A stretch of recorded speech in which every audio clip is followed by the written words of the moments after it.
Hey, everybody, welcome back. Week 5's in the books and week 6 is here. Let's take a look at whose stock is pointing up, whose is pointing down, and who needs to make a move as we head towards the trade deadline. The NFL really getting into high gear here. I can't believe we've already completed 5 weeks. Feels like opening day was like a week ago. Cannot believe how fast it's going. It must be seeming like it's going unfathomably fast for you because every game is just an absolute cakewalk, Joey. I mean, I can't believe that through 5 games, essentially the Niners have had almost no injuries, almost no time trailing in any of the games. You got to be on cloud 9 over there. You told me maybe you're a little nervous because the expectations are so high, but I mean, got to give your kudos to the Niners right now. It's been cakewalk city through 5 weeks. Yeah, it's been fun. No argument here, but yeah, I texted you last night. I was like, this is like really, really cool. I thought about it, like my favorite teams and really the main two. This is the best team I've ever had as a fan, and it just becomes like, wow, is this what it looks like? This what it feels like? I don't want to say team of destiny or anything. I don't really necessarily believe in that. I think you got to play the games. It's one on the field, but like, damn, I don't want to be wrong and sad, so it's hard for me to say, but like, there's no freaking way there's another team better than the 49ers. There's just no way. I think the Eagles are really damn good. I think that'd be a hell of a game. But if they played 10 times on a neutral field, I think the Niners win 6 or 7. I think the fact that they have some stability at the coordinator roles has hurt the Eagles a little bit.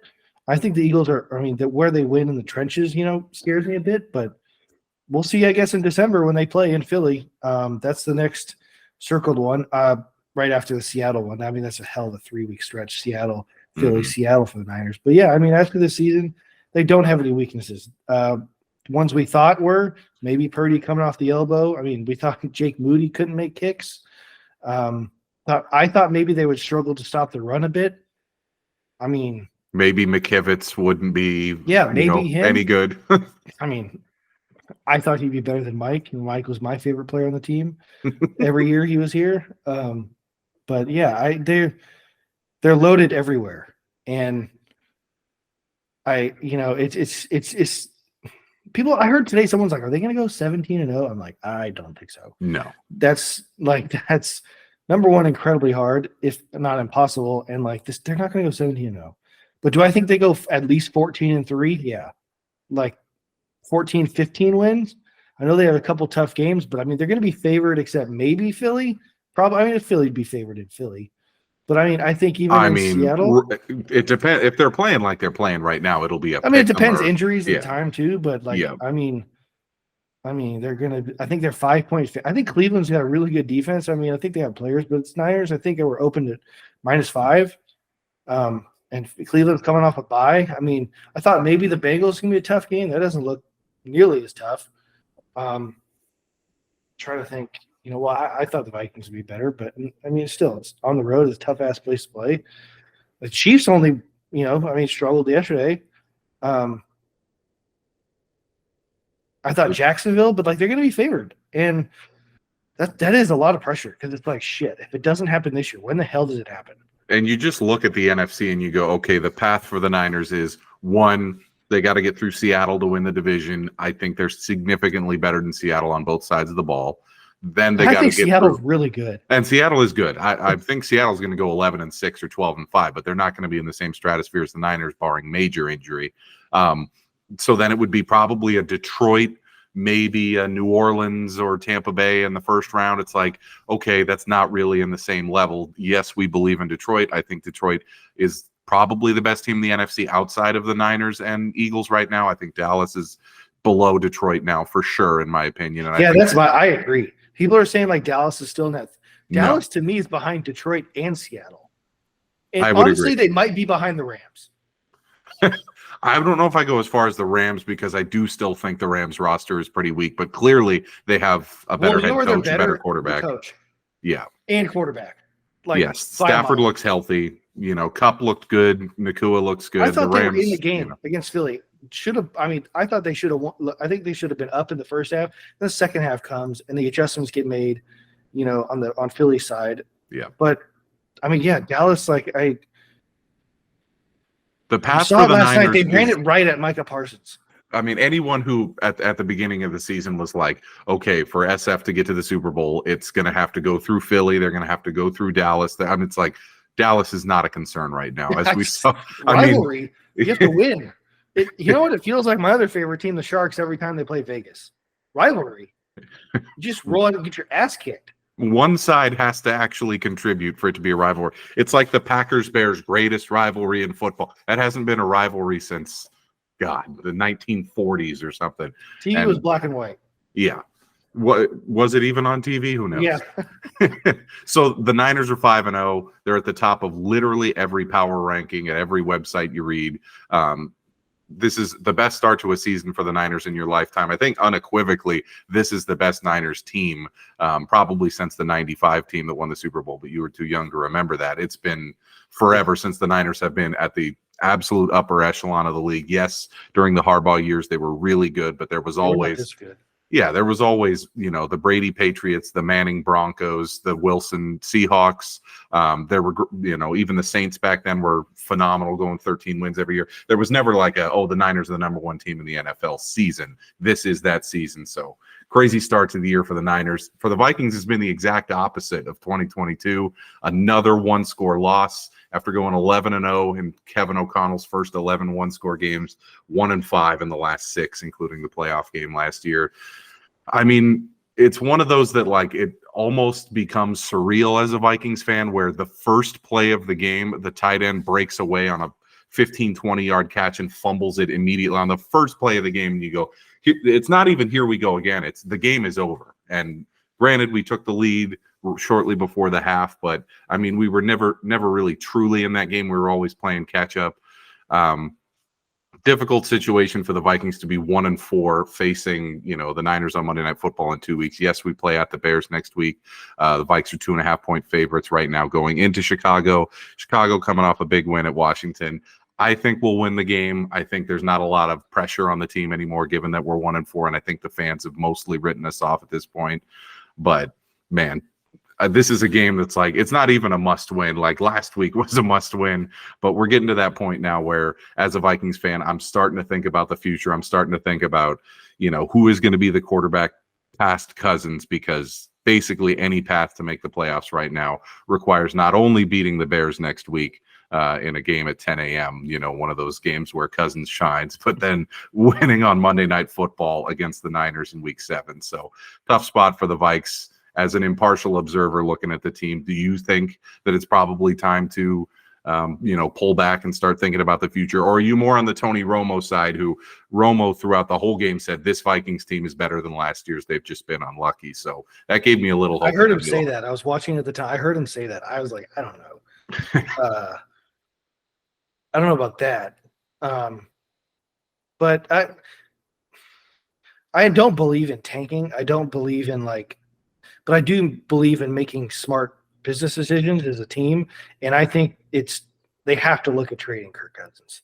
Mm-hmm. If they're really not going to extend him, someone would give a 1, I think. Problem is the Jets don't have a 1 to give, and that's the obvious trade candidate. They already, there's got to be another team. Do you think the Patriots would do it to save Belichick's career? I think that team is so far gone. I don't see any way. Well, I agree. Yeah, but I mean, to me, it's the Jets or nobody. I look around the league and I say, who is a team that's a quarterback away?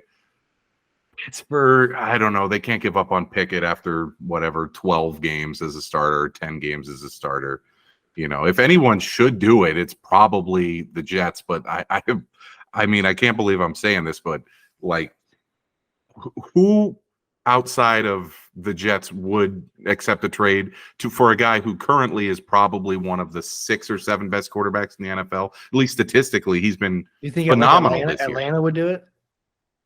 Ritter is not good. And there's clearly... You think the Packers would do it? Because Jordan Love looked like dog shit tonight. Obviously, you can't trade him within the division. A lot of people were floating. Well, it's for 1 year. That's what I'm saying. It's like it's got to be one of these teams, like you said, Pittsburgh, maybe Atlanta, one of these teams who can conceivably win their division this year, but I think the PR blowback of being like, hey, we gave Ritter 6 games and then gave up on him. We gave Pickett 10 games and gave up on him. Zach Wilson, if you trade for Kirk Cousins, he becomes a backup. Nobody gives a shit. Like, that's the only one that makes sense to me. But it's been written a million times. The Jets just can't make it work. The Jets won. And I think they have a tough ass. Well, who do the Jets play this week? They play Philly, but it's in New York, and we'll get to that one later. I might have them on upset alert there, the Eagles. I don't know. Like, the Jets, like when I said it when he went down, like, they're still a really good elite defense. Like they're only 2-3, I believe. I mean, they're not winning the division, but like, that's what I'm saying. It's just a perfect fit. I don't understand who why. love that trade? The players. Absolutely. Because, I mean, you watch every Jets game, and they are a quarterback away. If there's no market, right? Right. The Jets don't have a 1, but they could give it 2 if there really is no market for Kirk Cousins for this year. Who are they bidding against? Because it would be 1 year. It's a perfect fit. Kirk gets to go wherever he wants, and Rodgers comes back. Right. Yeah, it's a ton of. To make your point about the Vikings, like I do that. I'd make sure. I mean, Jefferson's hurt. I would not play him unless he's 100%. There's no point rushing him back. I think they've improved on defense under Brian Flores. Absolutely. That I will agree with Tony. I guess their offense is the same. Just the turnovers. I mean, maybe just the rosters. It was stuff. There's turn over the ball all the time. That's what I would do. Yeah, it's tough to be in this situation. It's been since probably like 2011 since the last time the Vikings have been in a scenario where it's like, hey, we are very clearly going to be bad. Actually, 2013 was the last time. Zimmer came in. We had Teddy Bridgewater. It was all about building for the future. Then in Teddy's second season, we won the division. 2016, we started 5-0. 2017, we went to the NFC Championship game. 18, 19, and 20, we were, in contention till the last week of the year. We won a playoff game in 19. It's always been a good team, and now we're facing for the first time in a decade, one of those teams that it's just not going to happen. We got to win against the Bears next week and then just hope for a miracle against the Niners on Monday night the following week. Let's take a look at next week and recap a little bit of what we saw last week. We'll start with Thursday Night Football. Denver at Kansas City. Kansas City favored by 10.5. Obviously, here the main story is Sean Payton. I sent you a TikTok clip earlier that said, since Sean Payton has taken over for the Broncos, I thought you were going to tell me the other one. No. I love that one. The Broncos have lost to their former ball boy, Mike McDaniel, their former head coach, Nathaniel Hackett, their other former head coach, Vic Fangio, all by just, heartbreaking loss. I believe they also lost their former DC, Jack Del Rio. I mean, they're just, it's literally like. And the funny thing is they're also losing because of their former head coach, Vance Joseph. I mean, it is an unreal tire fire there in Denver. When I saw this line was 10.5, I thought that was actually low, but then there's some talk about they're approaching Urban Meyer status. I heard that on a podcast today, and I thought, what are the odds that a guy like Sean Payton, who's getting paid $20 million a year, who has won a Super Bowl, who's, I believe, been to the playoffs like 9 times or 10 times, would be this level of bad? That the people are bringing up the name Urban Meyer, who top 5 worst coach in the history of American sports in terms of the job he did. He clearly doesn't. Urban Meyer clearly does not not know football, right? So weird shit happened. Personally. I don't believe for a second Sean Payton forgot how to coach football. Right. Just again, weird shit. The Nathaniel Hackett thing was so it was so unprovoked. Yeah. It was so unnecessary. It's just pointless. Every coach worth anything says don't put stuff on the bulletin board. And he freaking put it on a projector behind a Christmas tree to light it up and put it on this gigantic movie theater screen. And it's old Nathaniel Hackett put up 440 yards of offense in Denver. You see how happy the team was? Yeah. Oh, because CBS went to bonus coverage here. That game, as soon as they got the turnover on downs for Denver, showed Hackett and all his players hugging him. It clearly meant something to him. Mm-hmm. And it's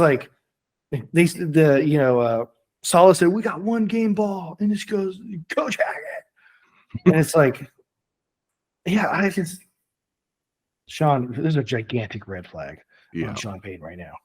A lot of unforced errors. It's not one of those things where it's like, oh, hey, we got to clean some things up. It's like, no, you put your team in this position by shitting on the opposing coach, and then threw Russell Wilson under the bus a couple times during the game. That's I don't get. I don't get. Like you did.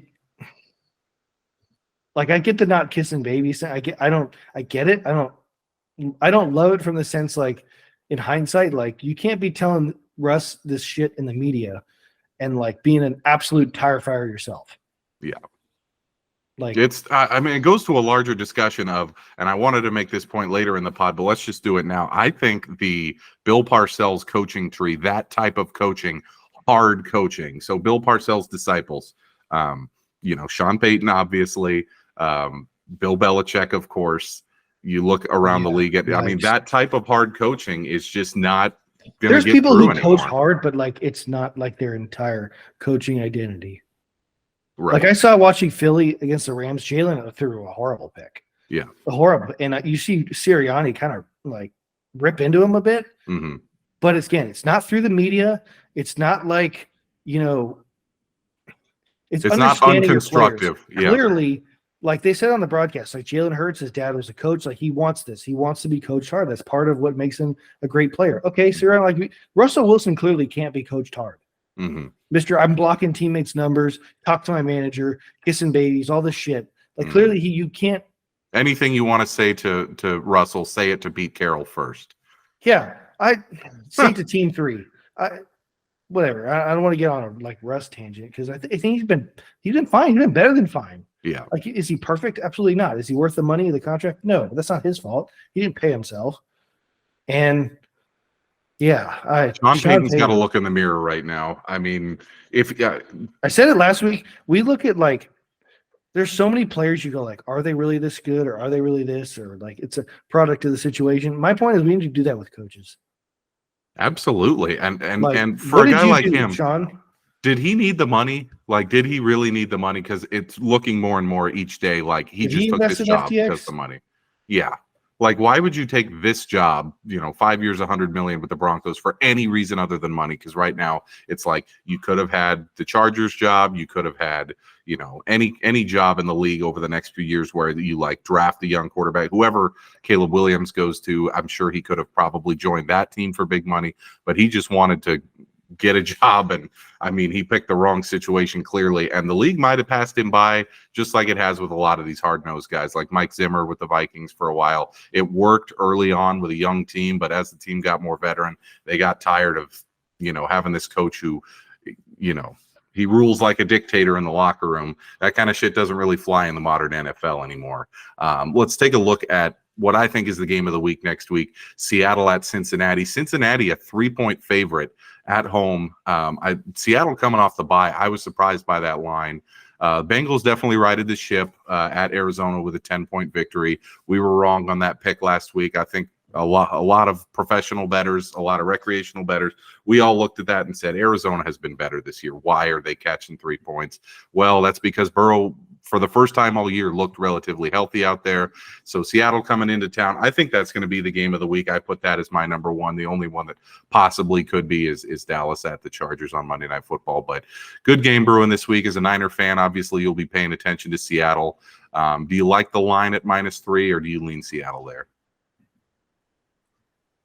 No, I mean the line. Yeah, I just don't know what to make of the Bengals. I mean, I think at any moment they could look like the last few years, but I don't know. Like, I didn't think they would play that well, yesterday against Arizona, and I don't necessarily think they're going to back it up again against a better football team.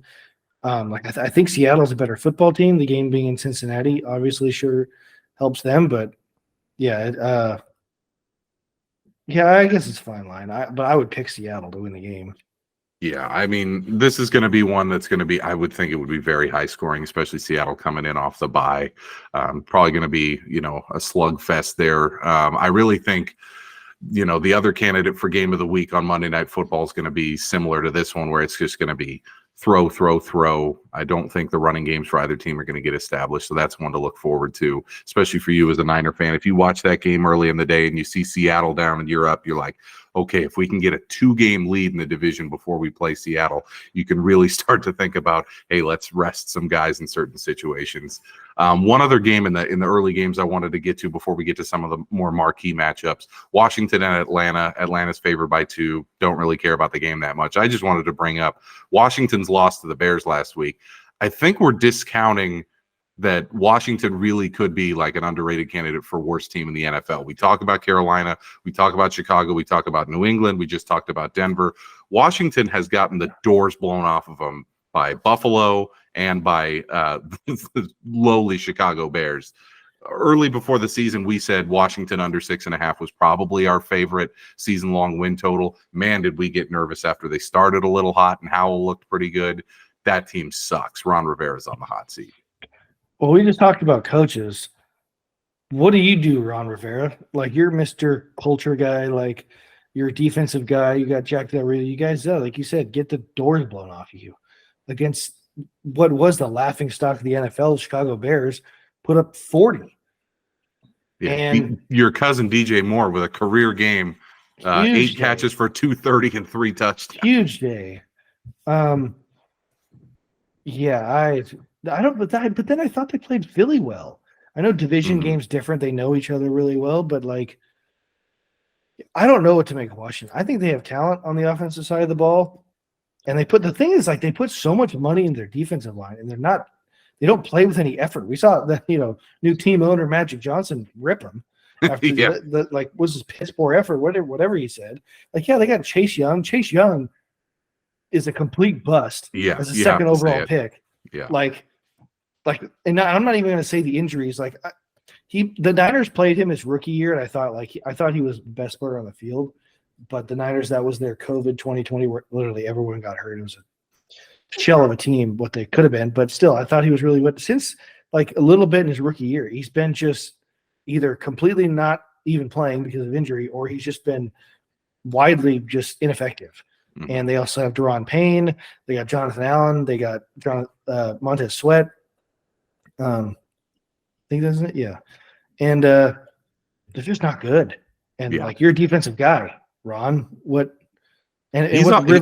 Riverboat Ron, and then like I said, we don't go for 2 against Philly on the road. He said we didn't go for it because my team was gassed. You know who's gassed? The defense. Playing against Jalen Hurts and that insane offensive line all game. Yeah, Rivera has to be the favorite now to be the first coach fired now that Eberflus got a win out of the way and looked really good on Thursday last week. So he's definitely on the hottest seat in the NFL, especially with Brandon Staley reeling off a couple wins in the last few weeks. Another early game. This is actually going to be a great game. Indianapolis at Jacksonville. Both teams 3-2. Jacksonville's got some momentum after beating Buffalo, actually pretty soundly in that game. But it was a 5-point win for them, but it felt like a lot more. Some of that was in garbage time for Buffalo. Jags are making their case. I think, the AFC is obviously Kansas City's to lose, as it always is.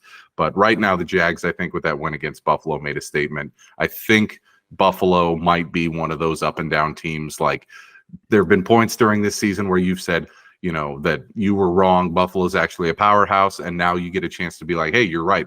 Where there's smoke, there's fire in Buffalo. That's the thing.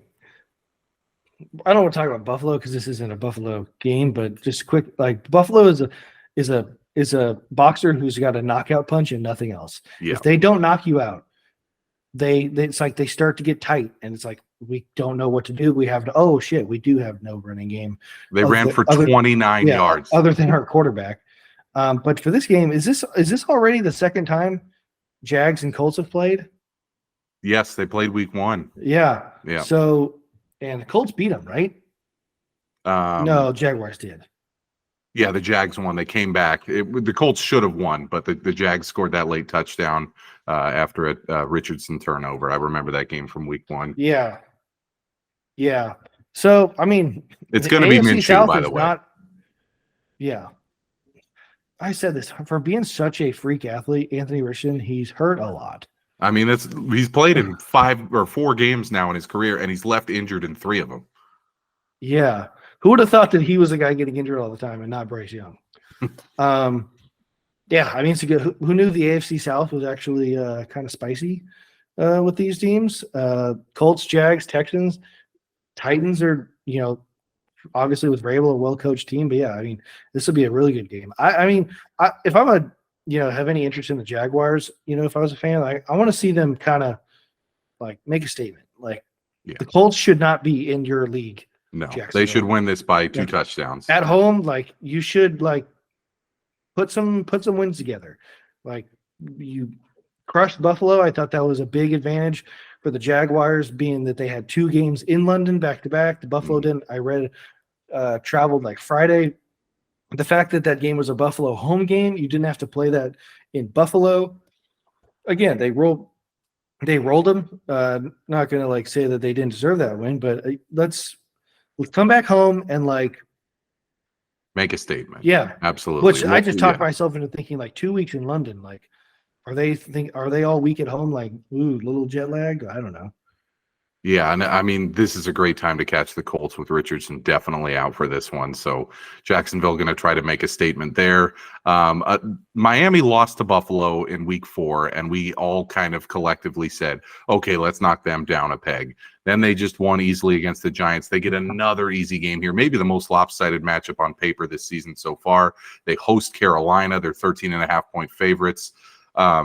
Obviously we want to talk about Miami and McDaniel here. They've been awesome. They're going to continue to be awesome. I still think they have a very good shot to win that division, given, Buffalo's slip up, given they play Buffalo in Miami towards the end of the year. So, stock is still up for Miami. I still believe in them. I just wanted to talk about Carolina here. So we were talking before the pod about their trade up for Bryce Young, given that they gave away the number 9 pick, another 1, and then 2 other 2s and DJ Moore. So are we going to look back at that in a few years and say, not only is it worse than the Trey Lance trade, which all too well, but is it one of the worst trades in NFL history? Are we talking Herschel Walker level here, given that CJ Stroud appears to be quite good, Anthony Richardson appears to be quite good, and Bryce Young is just too small to be playing in the NFL? It's painfully apparent. Yikes. They got all kinds of problems. That trade, not hyperbole, that trade could set him back years. Really. Absolutely. If Bryce Young does not pan out, because their roster's terrible. I thought it was better. I can't believe I picked them to win the division. They may not win a game. I mostly picked that because I thought the division would suck and I thought their defense was decent, but their offense is terrible. It's slow. Bryce Young does look small. Their offensive line is terrible. Yeah. Miles Sanders has been a major disappointment. Thielen is by far their best receiver, and he's lost his fastball and his changeup at this point. Yeah, to pick. It's going to be pick 1. The first round, it's going to be pick 1. You gave him 2 seconds, and no, the trade is going to end up being Caleb because Williams. Unlike the Niners, you needed all those picks. Right. The Niners, if Trey Lance was a bust, it totally blew. They were still really good, and those picks ended up being late first. Carolina as a bad football team needs every top pick they can have to build out this roster. Okay, cool. You drafted Bryce Young. Who's he thrown to? Adam Thielen and you and me? I don't. It's going to end DJ up Moore being would have helped. Essentially, Bryce Young for DJ Moore, Caleb Williams, a franchise tackle, and then 2 picks that are probably going to end up being 33 and 35. Absolutely insane. It's going to go down as. And I liked Frank Wright. I think his roster sucks, but I thought he's a better coach than, especially offensively. How do they look so bad? And it just looks like him and the GM. And it's he was our guy. He's a supercomputer. He's our okay. Mm-hmm. Well, that's how you get fired. Disastrous start to the season for Carolina that we're already talking about that 5 weeks in. New Orleans is favored at Houston by 1.5 points. CJ Stroud, to me, the clear rookie of the year. Saints just absolutely rolled New England. Kind of a forgettable, morning matchup, but we'll be watching for our guy D'Amico. They were competitive against Atlanta. Houston was. New Orleans is clearly a little bit better than we thought. Yes, they laid an egg against Tampa Bay, but again, like you said, early season divisional game where the teams know so much about each other. Maybe you can throw that out. New Orleans looks like the clear favorite in the South to me. Houston, I mean, given Richardson's injury, you have to look at them right now and say not only is C.J. Stroud probably the favorite for Rookie of the Year, but they got a chance to finish second alone in that division with Richardson missing, possibly a month or more. D'Amico, if he wants to win Coach of the Year, if he wants to make the playoffs like we thought about, when in your predictions last week, they got to have this one against New Orleans. Yeah. I thought that was a tough loss. The Texans against Atlanta, late field goal. But, and the Saints, I don't know what to make of their game because they played the Patriots, and I think they absolutely suck. Mm-hmm. But, yeah, I think the Saints defense is really good. Stroud, him and Puka Doncic are up there for Rookie of the Year. I actually like Houston in this game. I think I thought it would be Pick'em. When I saw it was New Orleans 1, at first it was New Orleans 2. Now it's moved to 1.5. I think especially when we saw how they played at home against the Steelers the week prior. New Orleans playing back-to-back road games, kind of like Houston there. One other game that we got to talk about, New England at the Raiders. Raiders are favored by 3. We were texting each other. What a hell of a game. I mean, we were texting all day on Sunday about, who's going to be the jack in the bum of the week? Who's going to be this? I mean, Belichick is hurting his legacy. We'll talk about it later. This is a game that McDaniels, I mean, he can really just kind of put the nail in Belichick's coffin here if they win this game by multiple touchdowns. What a shit-ass game. It's one of the worst games of the early slate. And it's like New England at the Raiders, but like it's the Patriots playing themselves because they got Belichick and McDaniels, and they like Jimmy's there now. Jacoby Myers plays the Raiders. It's like you see what was the Patriot way without Tom Brady, and you see what the perfect example of the Raiders trying to be like Patriots West, and it's royally failing. I know they won today, but the game's going to be like 6-3. It's just going to be a disaster. Just two teams going absolutely nowhere. Two coaches who won a lot together because of one guy. I think it's just terrible. Who do I like in the game? The Raiders, because I I think Jimmy's better than Mac, I guess, because I think Mac Jones is awful. I don't know. Let's move on to a real football game. Detroit -3 at Tampa Bay. Battle of 4-1 versus 3-1. A couple division leaders. I put in here as my note, Detroit's made the move from fringe contender to legitimate NFC contender. They're the unquestioned NFC North top dogs. We saw that tonight with the Packers losing. Vikings lost again. I mean, it is Detroit's division. The only thing that makes me worry about them is they are probably in all likelihood going to have to go on the road to either San Francisco or to Philadelphia. Basically, for the Lions, I think their path to being a true, Super Bowl contender is they have to win basically every regular season game they play because they need one of those games against either Philly or SF to be in Detroit to have any shot of winning. Right now, they're, on fire, but they got to keep winning these games that are toss-ups. Yeah, I think Detroit is really good, and I'll talk a little bit about it later. But I think they're absolutely up there. I think there's a decent chance both of those games in playoffs are at home. I think Detroit's that good. I think their schedule helps them. And they have to win at Tampa Bay if they're serious, right? Like Tampa Bay is they have the shell of a good roster. That's what I said before the season. And I kind of was made right with that week 2 game at home opening night. You just beat the Chiefs. Like you come home, like you got to beat Seattle. Yeah. Like beat a good team. I know the Chiefs, but let's just be real. 2 of their best players did not play, and everything. Like Chiefs couldn't catch a cold. Like with their receivers, great win. But okay, come home and beat Seattle. They lost.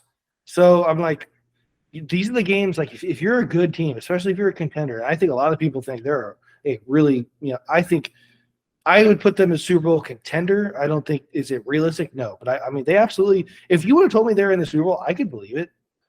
I don't think it's going to happen, but I think Yeah, they're that good. it's not out of the realm of possibility. They just got to keep making statement wins like they have the last 2 weeks. But yeah, they have to beat Tampa, like to be.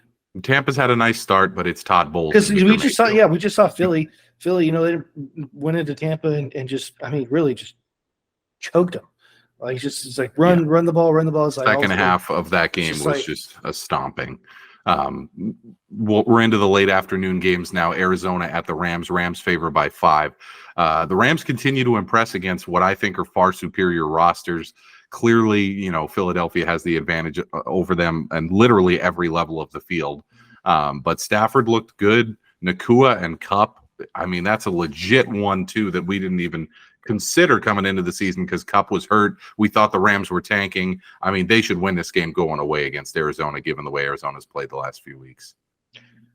I still don't think Arizona's as bad as people think they are or think they should be, but I think the Rams are a very solid team. And yeah, that game at home. I'm interested to see the coaching matchup between McVay and Gannon, because McVay had Kingsbury's number, and the Rams would just beat Arizona twice every year, it felt like. So let's see, how that shakes out. But yeah, I think the Rams with McVay, Stafford, and the offense, I think they're gonna be able to compete with anybody. And Aaron Donald and a bunch of rookies, can stop some teams, maybe not all, but yeah, they're proving me wrong. I thought they'd be terrible. Frisky contender for game of the week. If you're, this is a deep cut, but Philadelphia -7 at the Jets. I'm sounding the alarm here. Upset alert. I think the Jets are playing so hard, as we saw last week against Denver, as we saw week 1 against Buffalo. This is a team that is severely hamstrung by their quarterback, given that, Wilson just cannot play at a level. His best game was against the Chiefs and they lost that game. He can't play at a NFL mediocre quarterback level for more than 2 or 3 plays in a row. Like, it is a major problem. However, the Eagles to this point, I think, are very lucky to be 5-0. I think in several of those games, they've gotten some major breaks. Obviously, the Vikings game, 4 turnovers, including 1, should have been a touchdown for Jefferson that he fumbled out of the end zone. I think there's a lot of reason to, be skeptical of Philadelphia's defense, especially. The Jets' defense has been phenomenal. They basically kept them in every game, including against the Chiefs in on Sunday Night Football. I really do think the Jets have a shot here, not because I think Wilson is turning a corner, not because I think, that Jet offense is going to be anything other than Breece Hall, and maybe a bubble screen to Garrett Wilson. But this is actually a sneaky good game if, the Jets can put up, 17, 20 points. They got a shot here. I think it's going to be more like 23-24.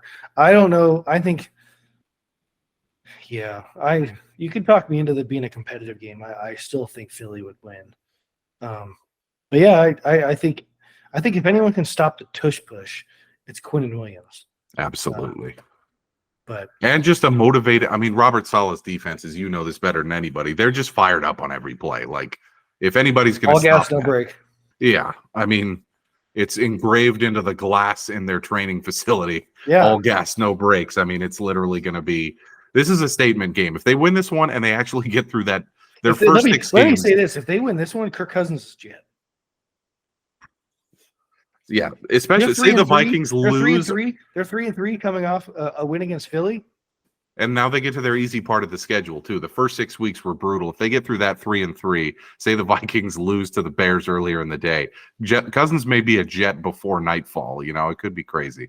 Sunday Night Football game is, oh, my God, the New York Giants at the Buffalo Bills.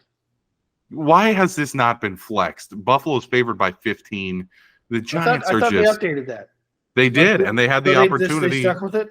Last Saturday was the deadline, so I guess maybe they figured, what if the Giants, I guess from their point, what game would they flex?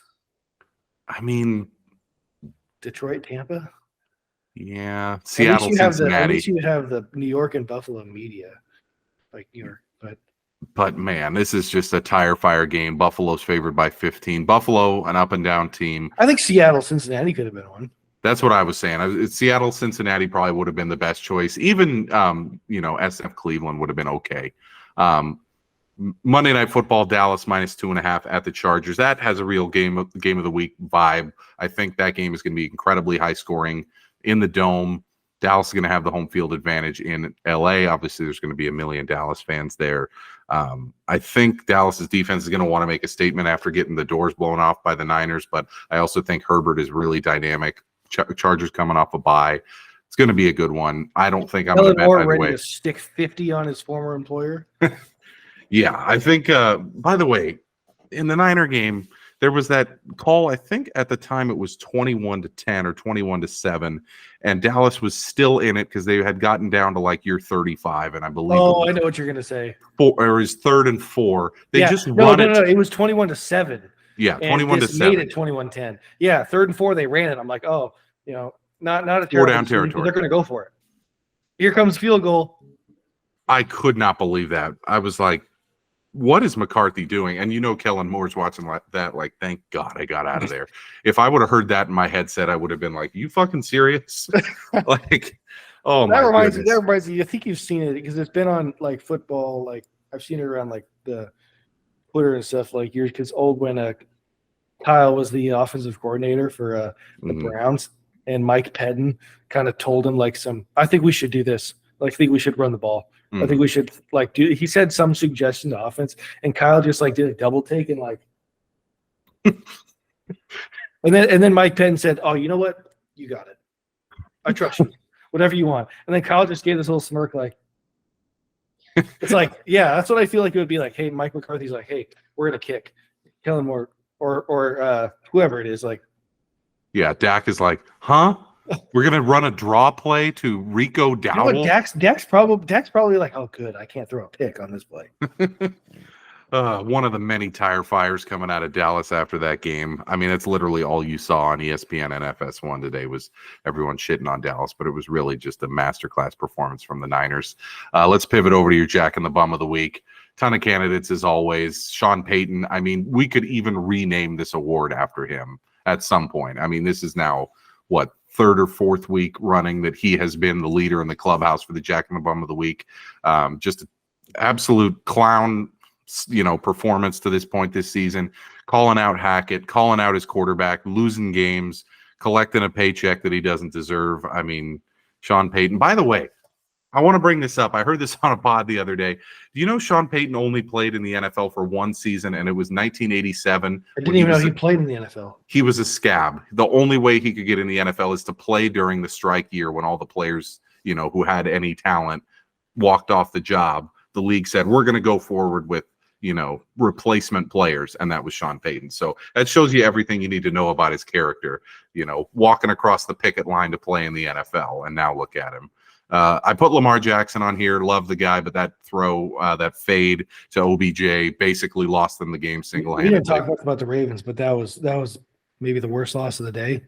I don't know. Dallas wasn't great, but Pittsburgh's terrible, and they just handed them the game. They gave them the game. I don't even want to say that we were wrong because it's like, nah, I was for sure. I was like, Baltimore's gonna roll. And I'm like, I watched the game, like they're dominating the game. Like the score is still like 10-3. I'm like, yeah, I skipped over the London game. It's Baltimore versus Tennessee. Baltimore's favored by 3.5. I skipped over it because anybody who says, "Oh, I have a good feel for that game," you have no fucking clue. Tennessee week to week and Baltimore week to week. Nobody knows. You don't know what you're going to get. Either team could win this game by 20 points and not surprise you at all. You just do not know because Baltimore blew the doors off of Cleveland one week. They've also lost to Indianapolis and Pittsburgh, who both probably not upper echelon teams. So I put Jackson as a candidate for Bum of the Week. I put the Giants offensive line. Again, there's a perennial one there. I mean, Daniel Jones, I saw this stat today. He's been sacked more in his, I believe it's 46 career starts than Andrew Luck did in his 80. And Andrew Luck had to retire. Like, he's basically getting sacked almost double the rate Andrew Luck did. Like, that Giants offensive line is going to end Daniel Jones's career prematurely. And then I just put Dallas Mike McCarthy on there because of laying an egg on Sunday Night Football. You could go there. Yeah, you definitely could. You definitely could go. But you know what? I feel like you said, I feel like they're buried through ESPN and Fox. I think they're done. Because I don't hear a lot of people talking about who my bum of the week is. I hear it's starting to get talked about, but I feel really strongly about it. And the one guy I would add to the bum of the week list, Miami University of Miami head football coach Mario Cristobal. I saw that lose a game because you don't kneel the ball for a victory formation and you run a play, you fumble, and then you blow it. Like the game would have ended if you just kneeled the ball. I still have yet to hear why they didn't do it. Maybe he did. It's college. He wants to pad the stats and be like, look, we actually ran for what? It's insane. One of the worst coaching decisions in the history of football. Like legitimately, like how do you show up to practice next day and like, coach, like you, unless he doesn't want to throw his quarterback under the bus, maybe the quarterback called an audible in the play. I don't know. He's like, oh, we want to kneel, but like, oh, my best buddy who's a running back, like he's 5 yards away from like his first ever 100-yard game. Like I just want to get my buddy to carry. I don't think that happened. No. So I could have put him. But my Jack in the Bum of the week, who might turn into Jack in the Bum of the year, is Bill Belichick. This guy is getting his ass kicked every freaking week. And I know Mac Jones sucks. I know they've had some injuries on the defense. Their team is ass. Their roster is ass. Everything about Patriots, the Patriot way, sucks. Everything about it. The coaching tree, I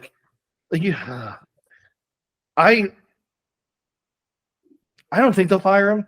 Like mid-season draft, like he's just. But him and Bob Kraft have to have a little heart-to-heart because I don't even think they like each other.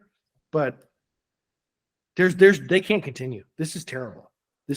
They need a new identity. Do you see them winning like 4 games? I listened to the Bill Simmons podcast, and he was saying that the plan he thinks is to, after this season, replace him with Gerard Mayo and just have like a younger, Belichick disciple defensive guy. My thing is like, okay, cool. I'd want somebody so far out of his tree, or someone in the McDaniel tree, someone in the Kyle Shanahan, somebody else. Yeah, somebody else. The one guy who's like kind of tied to Bill, but he never coached with him. Vrabel is a really good coach, but he only played for Bill. Like he wasn't on the staff. I think again, if people want to criticize or make excuses for why players are good, like my boy Brock Purdy, apparently he's a product of the situation. Okay, he's fine. You can make that argument, I guess. I wouldn't, but why is Bill Belichick or Sean Payton, but let's focus on Bill, not a product of Tom Brady? Like, if you look at his record without it, it is terrible. For his career, if you include the season that Brady was hurt, the 4 Brady suspended games, these last 3 seasons, and his years in Cleveland, I believe he's 9 games under 500 and has 0 playoff wins and 2 playoff appearances. That's what he's done without Tom Brady. He's not Chip Kelly, Jim Tebow. I mean, Chip Kelly had some decent years in Philly, but he's a sub 500. Yeah, he's just like. But we're talking about this guy as like the unquestioned 6-time champ, GOAT of NFL head coaches, and it's like, huh? Like, again, who wins coach of the year? A coach who clearly elevates his team. That's why I was as coach who is coaching a team that everyone thought sucked. Like Dayball last year. Yeah, look at if the Rams are decent, Sean McVay's got a chance. Yeah. I say what you want about Todd Bowles. He was like, oh, we're gonna sign Baker Mayfield, and they look decent. Yeah. Like, are you like this? Like Sean Payton, like, oh man, I got Russ. Like, I didn't get my guy. I wanted Justin Herbert, but I got Russ. It's like, so you're only a good coach because you have an elite quarterback. Like look at, I mentioned the point. Mike McDaniel. Everyone thought Tua was terrible. Thought he was injury prone or terrible. Mike McDaniel's like, don't worry, bud. I'll make you good. I'll make you all super that talk rich. After the 2021 season was how Tua was this epic bust and they should have taken Justin Herbert. Now we're like, hey, those guys are basically, in the same echelon of quarterbacks, all because of McDaniel. I don't like. Belichick does not elevate his players. And on top of that, I'm talking strictly coaching. Bill is also the GM, so I kind of want to say, oh man, he has Mac Jones. Well, guess who drafted him? You. Bill. He's got no one to throw to. Guess who drafted all of those guys and acquired all of those? Yeah, they said you. I saw today or read it. Like the last year, they took 2 guards and 2 kickers in the draft. He also drafted a player from Lenore-Ryan University, which is Division III, who wasn't even on any of the scouts' big boards in the 4th round a couple of years ago. I remember seeing that. It was like literally every single analyst on NFL Network, ESPN, ABC, I love those. they're like, when they go to they're Mel like, Kiper and they're like, who? he's not in the book. He's not in the book. Yeah. He's like, I didn't even know that university had a football team. Like Belichick's last 3 years. He said, for all I know, that guy went to Bishop Sycamore. I don't know. Like, where did he go? Yeah, no, I just think he's the Patriot way, like you said. It's his coaching tree. I even want to blame him. It's just it doesn't work. Joe Judge, Matt Patricia, Romeo Crennel, Bill O'Brien. It's just, I don't know. Tom Brady. He's actively hurting his legacy every week the Patriots go out there on the field because it keeps getting worse. They've lost, 72-3 the last 2 weeks? Like, the Patriot way, the Belichick way. And like, okay, we all thought Dallas was a great team. Are they? Like, Dallas's wins have come against, Patriots, Jets, and Giants, like rolled them. Yeah. I'm not here to say like Dallas isn't a good team. They obviously are, but like, you can't lose 38-3 the next week. Like the Saints. That's a good point. Because like if these losses would have been to Miami and Kansas City, it's one thing. It's Dallas and it's like Dallas at home. Like I get it. Like I'm not gonna say like that's not a late career David or Derek Carr. I mean, losing. Yeah, Derek Carr is hurt. And like they clearly are not throwing the ball like more than like 10 yards downfield. And again, you're at home and just 34-0. Unacceptable. I mean, it's bad. It's really bad. And it feels kind of like he's just hanging on to try to catch the record, Don Shula's record for most wins as a coach, because it's like, what is the point at this point of being there anymore? Yeah.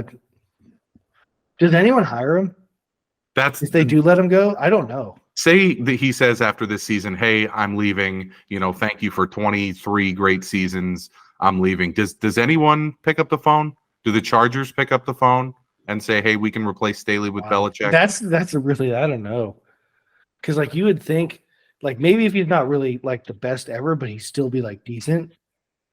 One of these like new owners, like Washington, like a new like Magic Johnson, like that ownership group in Washington. Do they say, "Hey, here's $25 million a year, come run the show"? I think Sean Payton's hire in Denver is a really like it's a wake up call for the league. Yeah.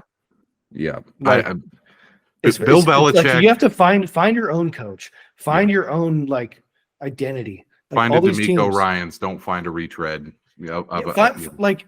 Like the Texans, they hired him, but the Texans before him tried to be Patriots Southwest. Mm-hmm. Like the Raiders are trying to be Patriots West, and it's failing. Again, I know they won today, but Jordan Love forgot what team he was playing for. And after last year, I believe there were multiple times you had, Tom Brady, the greatest quarterback of all time, as your Jack and the Bum of the Week. You had Aaron Rodgers, first ballot Hall of Famer, Jack and the Bum of the Week. Now you have a 6-time Super Bowl champion head coach as your Jack and the Bum of the Week. No one can hide. No one's safe from Joey's Jack and the Bum of the Week. Nobody's safe. Let's go over to my You Like That picks of the week. So far this year, we're 13-10-2. We went 2-2-1 last week.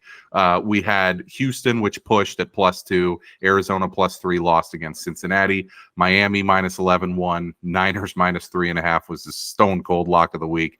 And then the Packers, we just lost on Monday Night Football. So 2-2-1. Last week, bringing us to 13-10-2 for the season. I got 5 picks here. I'm going to run them by you. You tell me if I'm crazy or not. Kansas City -10.5 on Thursday Night Football. I just think it's a full fade of Sean Payton. Yes, Travis Kelce may not play in this game, but I mean, this is kind of one of those situations where you go against the team that is clearly not playing for their head coach. Like, that team is defeated. They don't want to play for him. He's lost the locker room. I like Kansas City there, and no reason to take Denver at that point spread. Seattle +3. What do you like on that one? You okay with that on the road? Yeah, no, I think they're better than Cincinnati. Yeah, it makes no sense that Seattle is +3 against Cincinnati, but Arizona was also +3 against Cincinnati. Like, Seattle is more than a touchdown better than Arizona. And I don't understand why that line's only 3. Burrow's going to have to play out of his mind again, and so is Jamar Chase after his career game last week. Seattle's got better corners. Yeah, good luck pulling that on Reek Woolen versus whoever you're going against there in Arizona. Miami minus 13.5 at home against Carolina. This feels like one of those betting bully things where it's just like, I bet against the really, really bad teams, and Carolina's really, really bad. I think Miami might look ahead to a tougher matchup next week, but I still think. What would this line have to be for you to bet Carolina? 28.5. I don't know. I was going to say like 20.5 or like 21. 28, damn. I don't. Carolina. Are you wrong? I don't know. Hey, if Carolina comes out and either wins that game or loses by like 6 or something, I will gladly take the loss. Please prove me wrong, Carolina. I just don't see it in Miami, by the way. It's not like it's in Carolina. So Miami minus 13.5.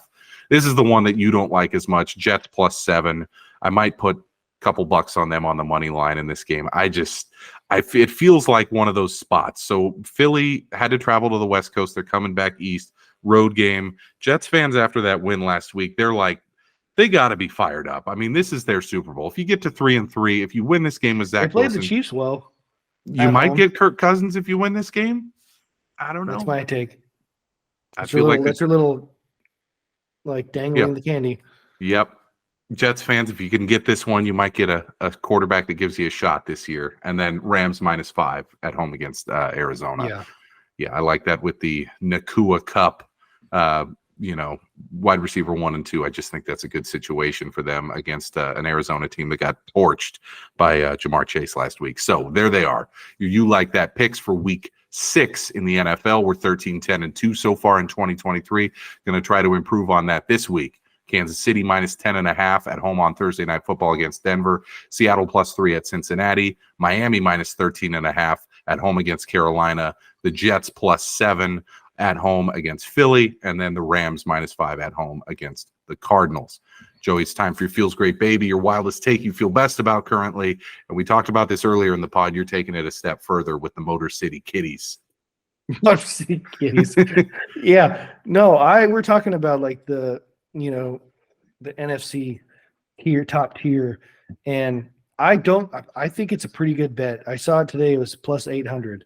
That Detroit wins the NFC, like it's the 1 seed. I wouldn't say to win the NFC in the playoffs, but to get the 1 seed, their schedule, I think they're playing super well. I think they're really good, and I don't think going into Detroit is as easy as people think. Mm-hmm. People talk about going to San Francisco or going to Philly is really difficult, and they are. But I don't think Detroit, who hasn't seen a playoff game, I mean, I can't remember, in Detroit ever, like, been long damn time. I'm no to our fans. I just live on the podcast just put $5 on that. I'm telling you, I'm here to make people money, make people rich. I'm like Detroit. I'm like the Dave Ramsey. 8-1. Dave Ramsey's like, don't go out and get coffee. Put $5 on Detroit to win the NFC at plus 800. But yeah, I like your case. It's an easy schedule, right? Yeah, I look at their schedule. The only team they played Dallas, but like, I don't get that game. I think is in Dallas. They're not better. Like Detroit's better. They're better than Dallas. I think later they play. Oh, in a couple weeks they play in Baltimore. Challenging game, not terrible. But like they could win. I mean, if it was in Detroit, I'd be like, hell yeah, they're going to win. But in Baltimore, it'd be tougher. And they play their 3rd road game in 4 weeks in LA against the Chargers. That could be tough. But they don't have any of those, their toughest game on the schedule was at KC and they won it. I mean, by far the toughest one left is at Dallas. Like they also have the Packers, Saints, Bears twice, Denver, Vikings twice. I mean, division games, even against Chicago, like division games, I wonder. But what do you think? They're 4-1 already. 14-3 probably would get them. I don't know there. I think I don't. Well, I don't know. Because you have to assume I think between Philly and San Francisco. I think one of the Niners, Philly or Detroit, is going 15-2. Okay. So yeah, that would mean they would have to basically run the table One of save them. for one loss. I mean, like who? So say they lose at Dallas. I mean, they'd have to win every other game. That is quite hard. That's what I'm saying. I think 14-3 might be enough because there is a stretch there. Yeah, let me see. I want to look at. Let's see Philly. Because the Niners have tough games. The Philly has a tough schedule, and the Niners have a tough schedule. Well, the Philly and the Niners play each other. Someone's going to lose. Yeah. In Philly. Niners have to play at Seattle on Thanksgiving. That could be a tough one. Philly has to play against Dallas. They haven't played Dallas yet. Oh my God, are you serious? Oh, I looked at that wrong. I thought I was like, that can't be right. I saw the Eagles had the Arizona twice. I'm like, what? That can't be right. So, oh my God. Philly finishes with Giants, Cardinals, Giants. Oh my God. So yeah, that's 3 wins right there. So they play. I mean, they play the Jets in Miami next couple of weeks. Yeah. There's probably one loss there. They play Dallas twice. They play the Niners. One loss there. Oh, they play the Chiefs and the Bills. Yeah. And Seattle. Okay. That's what I'm saying. You know what? Philly might not go 15-2. They might go like 12-5 and still be a really good team. But no, 12-5. No, they're not. They go at least 30 because they're 5-0. That's what I'm saying. I think 14-3 gets it done. If you look at the Niners schedule too, that stretch where they play Seattle twice, Dallas and Philly, say they come out of that with 2 losses. It's there for Detroit. And my point is Detroit cannot win the Super Bowl if they're the 3 seed. They just cannot. If they're the 2 or if they're the 1, they can get to the Super Bowl. So they have to play every regular season game like it's a playoff game because, the Niners, I don't care if they slip to the 5 seed somehow, they will have a shot to win the Super Bowl in the playoffs. Lions have to play at home for them to have any chance. It's like the Vikings last year. When we fell to the 3 seed, I was like, okay, our ceiling is losing to the Niners in the second round. They had to get the 1 seed to have any shot. I was looking at this. Damn. Like we got Philly, Miami on Sunday Night Football. We just got to get through Giants and Buffalo, and then next week we get Philly, Miami, and later we get Philly Chiefs on Monday Night Football. Yeah, there we go. Okay. We got some real big. That's what I texted you right before Niners Dallas was time for some big boy football, and boy was I wrong. That was just a beatdown. But yeah, it's got some good games coming up in prime time finally. So you like Detroit plus 800 to be the 1 seed in the NFC. I do like that bet. If it was plus 800, if I want to take it further, yeah. Oh, it was for the Super Bowl? No. You had it right. To win the conference outright, I believe, is like 13 or 14 to 1. But to be the number 1 seed is 8 to 1, and I just bet that. I like that. If you got money to blow out, I mean, putting 100 on them to win the NFC, like get the Super Bowl. I mean, I like putting these little amounts on it because then you can root for it, kind of just like oh, that'd be cute if that happened. If I put like $500 on it, I'm like, oh, they really gonna win that fucking. Oh, I would never put 500. Yeah, I like putting these little amounts to give me a rooting interest. But yeah, if you got the money to blow, put a couple bucks on Detroit to finish as the 1 seed in the NFC. One other thing we want to talk about before we close the pod. Great pod this week. Want everybody to follow us on social media. We're still trying to build our Twitter, our TikTok, our Instagram. It's at YLTFGB Pod. I'm your host, Erik Stenholm, at Erik Stenholm on all social media platforms. Joey's off social media, and that's why he has a healthy mental state. Let's go to one last topic before we close the pod. The Sharks season starts in 2 days. We are both Sharks super fans, you more so than me. You're one of the biggest Sharks fans in the world. We're entering year 5 of just a total clusterfuck teardown. This season, I read several Sharks season previews, and normally cautious, media people, sports writers, they have no problem just openly saying that this team is absolutely horrible. Like, when you are faced with the exact opposite of what the Niners are right now, a team who is just bad in all aspects and has no hope, like, how do you enter that as a super fan, as someone who lives and breathes Sharks hockey? As you go into this season, do you just say, I'm going to watch the Niners, I'm going to pretend hockey doesn't exist? Or do you try to find or do you just say, I'll watch, Eklund and the young guys? Well, the coolest thing is, number one, I love the sport. So I do watch like other teams. No, I mean the team sucks. The team, but in a weird way, I'm more excited for this season than last year because last year it felt like we weren't recognizing that this is a rebuild, and it's like they would make these signings like or trades for these fringe players. Like, oh, are we trying to like compete? I'm like, we shouldn't be. We should be like selling off anyone who makes like $1 on this team. And I'm excited to see what they do without Carlson. I'm he's obviously a really good player, but this team was going nowhere with him and his money. And yeah, I mean, there's nothing exciting about what's going to be on the ice for the next 82 games. There's nothing. I'm not going to sugarcoat it. It's a terrible roster. It's probably the worst team in the league. But I feel like we're finally starting to recognize, like, blow it up, guys, blow it up. And which you don't see in the NHL too often, which is why I'm bringing it up. Is like I feel like basically from 03-04 range until 2020, I followed the Sharks. I watched almost every game. It's getting hard at this point for the non-ultra diehard fans to. I got to be honest, it's been hard for me to watch them. Like I don't mean like, oh, it's a poor like game. Like, oh, it's hard to watch this. They're just getting killed by, Colorado or whoever. Mm-hmm. It's like, it's hard to be like, sometimes I'm like, oh shit, they do play tonight. Like I'll have those moments like, oh wow, well shit, we got a game tonight. Like, I'll maybe try and catch like the second period, like around like, other things. Like maybe there were games last year where like Caleb be like, you want to go to Costco?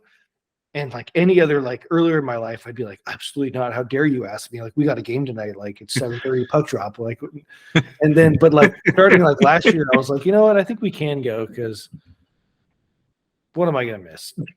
Absolutely nothing. So yeah, going into this season, I mean, as a Sharks lifer, what is there to look forward to is it just Eklund and Bordelot and watching these young guys, or is it like Eklund, Bordelot? Like, yeah, I mean, sadly, yeah, because I think they're top of the top of their team is going to be either in junior or in college hockey. With the draft picks this year, I think the guys they took in the first round, Will Smith and Quentin Musty, are probably the top two prospects on the team, and they're not going to play at all this year for the big club. But yeah, I think those guys, that's the most important thing, and everything else, you just need individual guys to play really well and hope you can move them. That's like the number one thing. I would say their biggest thing is they need to find a goalie of the future. I don't think that guy's on the roster, but the problem is like if you draft one, goalies take several years to develop, and like, I don't want to sign or trade for one who makes a lot of money because we're still not going to go anywhere. So yeah, it's just, unfortunately, the best thing I could say is enjoy the games as much as you can. Hopefully, like I'd root for Granlund to like have like a 60, 65 point season so they can move him and get him off the books. I'd celebrate the fact that this might be Kevin LeBank's last year as a Shark. Like hope that like Vlasic does what Carlson did last year and somehow plays so well you can actually move his shit ass contract off the books. That's it. That's really it. I thought they were going to move Couture. I saw some things they're working on a deal for him to Calgary. Actually, a big deal, a rumored deal. It was him and Eklund to Calgary. I saw for their top center who's on a last year of his contract at the Sharks would be like, fine, we'll trade him. We just want money. We just want Couture's money off the books. We'll flip the other guy. But the other guy they were going to trade was their top goalie prospect. So you're basically flipping Couture's money for the Lindholm's money, who they would just trade. And then you basically prioritize for a goalie. Yeah, you'd basically prioritize Calgary's goalie over Eklund. Yeah. But that never happened, and I think it didn't happen because Couture hurt himself training.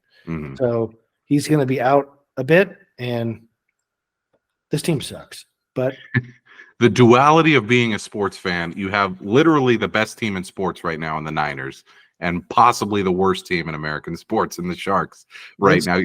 It's the exact opposite. And the A's, who, you're not necessarily a big A's fan. They used to be, but they're the clear worst team in MLB. They finished 6 games worse than every other team in the league. That's why I think about these cities, like Boston, I think Boston at one point had like the Red Sox, Bruins, and Celtics like all win at Patriots all 1 year, or like at least 3 out of the 4. Yeah, it was like 07, 08, the Red Sox, Bruins, Celtics, and Pats all either won or went to the title series. I'm like, what does that feel like? like literally, I'm asking for one. One team, 1 year. Like 2016, when it was like the Warriors and Sharks concurrently playing in the finals. I believe that was the year the Niners went like 1-15 or 2-14. Like it never happens where all your teams are good at the same time. It just never does. But to have it be this stark is crazy. Niners, just the number one product in sports right now, having a Sunday night showdown with Dallas that just ends just perfectly, just like the most comfortable watch ever as a home fan. And then you have to gear yourself up for Wednesday night. Come on, Sharks, you can do it. Let's go fucking 11-71 and get that first overall. Like tonight, they had the Packers and Raiders, and they had the Stanley Cup, and the Golden Knights like light the fire, the Al Davis like torch thing in Vegas, and I'm like, fun. They play tomorrow night on ESPN. They host Seattle, and that's when they're putting up their Stanley Cup banner. And then they come to San Jose Thursday night, baby, for the Sharks' first game, and be like, hell yeah. You know what's sad, really, is like I went to that home opener like every year. Mm-hmm. Like even last year, my parents came down, and I went to the game with them and Kayla, and it's like even when they sucked last, like I'm going opening night. Like I love this team. This year, like I don't think I'm going. Like I don't have tickets. I mean, I might buy some last, but like even my dad, who's like wanting to see the Stanley Cup, is like, I'm not coming out here for. I'm not paying money to see that crap. Like they think the Sharks, I think start. I look at their schedule. I'm like, I know hockey's not football. Like, a bad team could beat a really good team. I mean, it's just the puck bounces, go your way. But I'm like, they legitimately might start like 0-10. And if you're really thinking long term, that's not a bad thing. It's not. It's absolutely crazy. Not. It's crazy to be in that position. That's a good point, Dan. What are you looking for? The first pick. Absolutely. The lottery balls. Yeah, I'm looking for Eklund and Bordelot to play well, but lose almost every game they play. I want everyone, all the forwards and defensemen, career years. I want the goalies to suck. I want them to lose every game. Yeah. Tough spot, but that's the duality of being a sports fan. I'm closer to the Sharks now than I am the 49ers, with the Vikings being in the dumps, the A's sucking. My soccer team, Tottenham Hotspur, is actually in first place in the Premier League. We'll see how long that lasts. But that's what it's like being a sports fan, the ups and downs. We'll be back again next week to talk some more NFL with you. We'll preview Week 7, recap Week 6, hopefully. Another Niners win there in Cleveland and a Vikings win there in Chicago. Hopefully we can give you a more positive spin next week for the Vikes. Maybe Kirk Cousins might be dealt by this time next week when we record, but we'll see what's coming up next week. Thanks for joining us, everybody. This is Erik and Joey signing off from another episode of the You Like That Feels Great Baby podcast.